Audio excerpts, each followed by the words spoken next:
Halo sahabat Cinema ID, bagaimanakah kabar kalian saat ini? Saya harap teman-teman semua sedang baik-baik saja.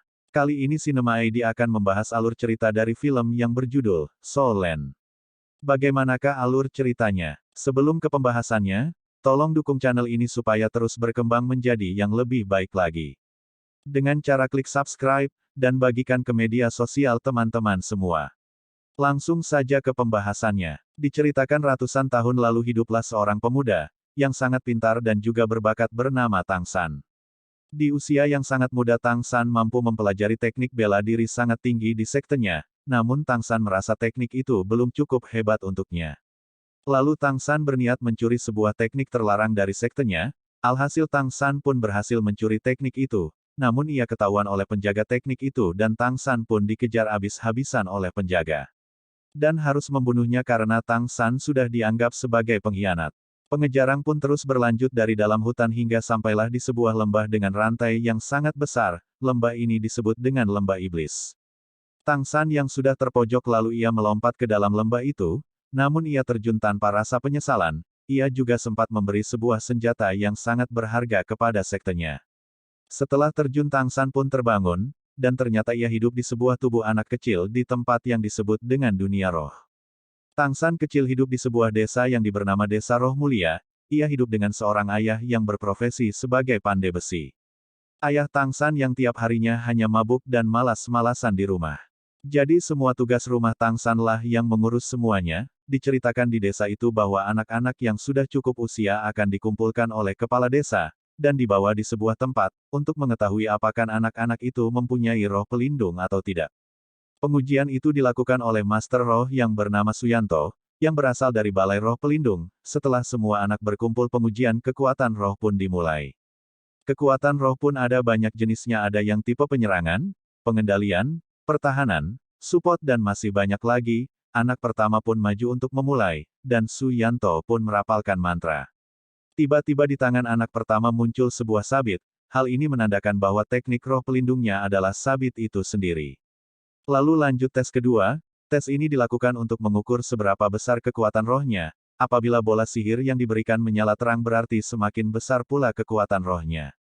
Namun sayangnya anak pertama ini tidak mempunyai energi roh sama sekali, dan dinyatakan gagal dalam tes ini, karena menurut Suyanto roh pelindung sabit dan tidak mempunyai energi roh. Walaupun berlatih sekeras mungkin akan sama saja hasilnya, kekuatan roh itu tidak bisa berkembang. Tes pun terus berlanjut namun sebagian besar dari anak itu mempunyai energi roh alat pertanian, dan tidak mempunyai energi roh. Setelah itu Tang San yang mendapat antrian terakhir itu pun maju, dan menunjukkan kekuatan roh yang berbeda. Tang San mempunyai kekuatan roh berbentuk rumput biru perak, namun anehnya di tangan kiri Tang San juga muncul roh pelindung lain, yaitu Palu Hautian, tetapi Tang San tidak menunjukkannya, ia hanya menunjukkan roh pelindung rumput biru peraknya saja. Namun Suyanto mengatakan bahwa rumput biru perak jauh tidak berguna, dibanding roh pelindung alat pertanian tadi, sehingga menyebabkan tes kedua tidak dilakukan, karena kata Suyanto hal itu akan tetap sia-sia. Akan tetapi Tang San bersikeras untuk mencobanya, dan benar saja bola itu langsung bersinar sangat terang. Hal ini menunjukkan bahwa Tang San mempunyai energi roh sangat tinggi, namun Suyanto tidak merekrutnya ke Balai Roh Pelindung, karena mengingat roh pelindung Tang San yang sangat lemah, yaitu rumput biru perak. Namun setelah ujian selesai, Pak Kepala Desa memberi kabar baik bahwa kemarin Suyanto meninggalkan surat undangan sekolah roh di Akademi Naunding. Setelah itu Tang San memberitahu ayahnya untuk meminta izin bergabung ke akademi tersebut. Namun ayah Tang San langsung menolaknya tanpa memberi alasan yang jelas. Tang San tidak putus asa dan terus membujuk ayahnya. Ia menunjukkan roh pelindungnya yaitu rumput biru perak. Namun masih ditolaknya, hingga akhirnya Tang San menunjukkan roh pelindung yang ada di tangan kirinya, yang berbentuk palu. Hal itu sontak membuat ayahnya terkejut karena Tang San mewarisi roh pelindung ganda milik ibu dan ayahnya. Hal itu membuat Tang San diizinkan untuk bergabung ke Akademi Roh. Namun ada syarat khusus dari ayahnya bahwa ia tidak boleh menunjukkan roh pelindung Palu Hautian. Ia baru boleh menunjukkannya kalau nyawanya sedang terancam. Beberapa bulan telah berlalu. Tang San kecil ditemani Pak Kepala Desa berangkat ke kota untuk mendaftar di Akademi Roh. Di saat itu juga terlihat seorang anak kecil berbaju merah muda bernama Xiao Wu. Ia juga berniat mendaftar ke akademi itu.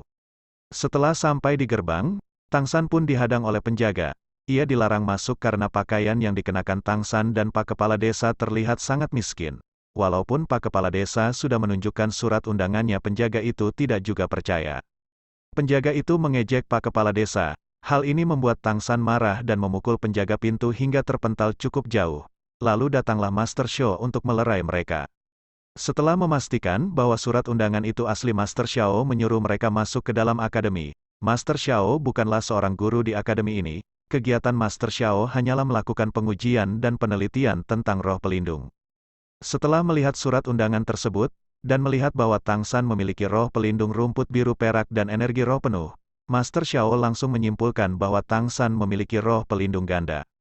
Setelah mendengar penjelasan Master Xiao yang sangat bagus, Tang San langsung berlutut dan memintanya sebagai guru.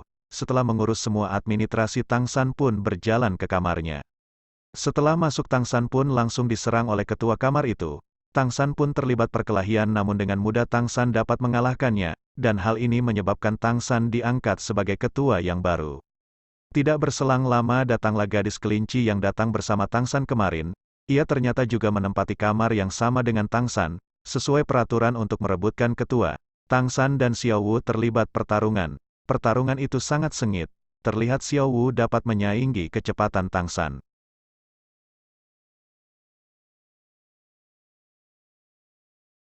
Dan akhirnya Tang San pun dapat dikalahkan oleh Xiao Wu. Dengan ini Xiao Wu lah yang menjadi ketua selanjutnya. Ketika mereka pergi ke kantin, Tang San dan Xiao Wu diejek oleh anak lain. Ternyata di sekolah ini dibedakan menurut kasta, bahwa anak orang kaya akan mendapatkan tempat yang bagus dan anak yang biasa akan mendapatkan tempat yang biasa juga. Hal ini membuat Xiao Wu marah. Namun sebelum terjadi baku hantam, Tang San dapat mencegah Xiao Wu. Setelah itu Tang San pergi menemui Master Xiao untuk menunjukkan kekuatan roh palu Hao Tian miliknya. Setelah merasa Tang San sudah bisa naik level, Master Xiao mengajak Tang San berburu cincin roh guna meningkatkan levelnya. Akan tetapi Master Xiao melarang Tang San untuk meletakkan cincin roh ke palu Hao Tiannya. Master Xiao menganjurkan untuk meletakkan cincin roh ke dalam roh pelindung rumput biru peraknya saja. Singkat cerita, Tang San dan Master Xiao berangkat untuk mencari cincin roh pertamanya Tang San. Dalam perjalanan, Master Xiao memberikan sebuah sabuk yang berguna untuk menampung barang bawaan secara instan. Dan di perjalanan itu juga Master Xiao menjelaskan kepada Tang San tentang siluman roh. Dijelaskan ada banyak sekali tipe-tipe siluman roh, dan juga dijelaskan bahwa semakin tua siluman roh tersebut, juga semakin besar pula kekuatannya. Akan tetapi juga semakin sulit juga untuk mengalahkannya. Banyak juga Master Roh membentuk kelompok untuk bisa mengalahkan siluman roh yang berusia ratusan ribu tahun. Setelah memasuki kawasan hutan berburu, di sana terdapat banyak sekali orang yang akan melakukan perburuan. Namun Master Xiao mengingatkan untuk tidak percaya kepada siapapun. Hutan berburu adalah kawasan yang sangat berharga, sehingga harus dijaga sangat ketat dan juga kalau mau memasukinya harus memiliki ID card. Semakin tinggi ID card-nya maka semakin luas pula wilayah hutan perburuannya. Sesampainya di dalam mereka langsung memulai perburuan. Master Xiao mengeluarkan roh pelindungnya berbentuk hewan mutasi yang bernama Liu Shenpao.